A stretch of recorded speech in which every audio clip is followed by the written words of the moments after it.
দেখো বন্ধুরা, আজ একদম সিম্পল পদ্ধতিতে বানিয়ে নিচ্ছি সবুজ মটর দিয়ে ঘুগনি।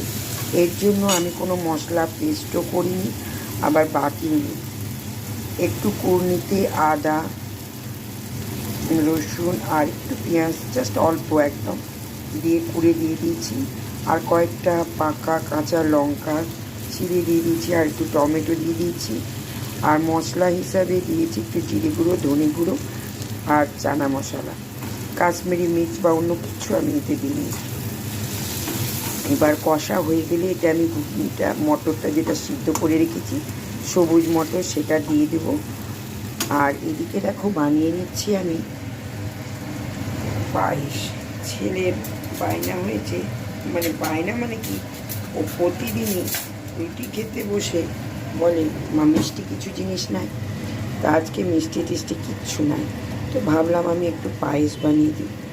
এর জন্য দেখো দুধের মধ্যে আমি চালটা দিয়ে দিয়েছি, আর চালটা একটু ঘি মাখিয়ে দিয়েছি। গোবিন্দভোগ চালে একটু ঘি মাখিয়ে দিয়ে দিয়েছি। চালটা সিদ্ধ হয়ে আসলে তখন এতে আমি খেজুর গুড়টা দিয়ে দেব। ঘি মাখিয়ে করলে কি হয়, পায়েসটা থিকনেসটা খুব ভালো আসে এবং ভালোও লাগে খেতে। তো এখন চালটা সিদ্ধ হোক, আর এইদিকে আমার মশলাটাও কষা হয়ে গেছে, তাই আমি সবুজ মটরটা দিয়ে দেব। দেখো সিদ্ধ করে রেখেছিলাম আমি সবুজ মটর, একটা আলু দিয়েছিলাম সামান্য। এই মটরটা আমি এতে দিয়ে দিলাম।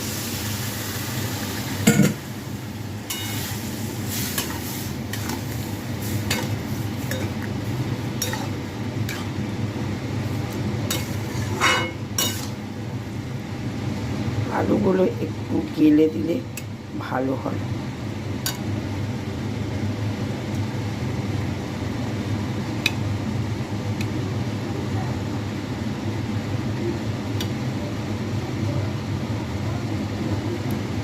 আর ঠান্ডা প্রায় যাওয়ার পথেই।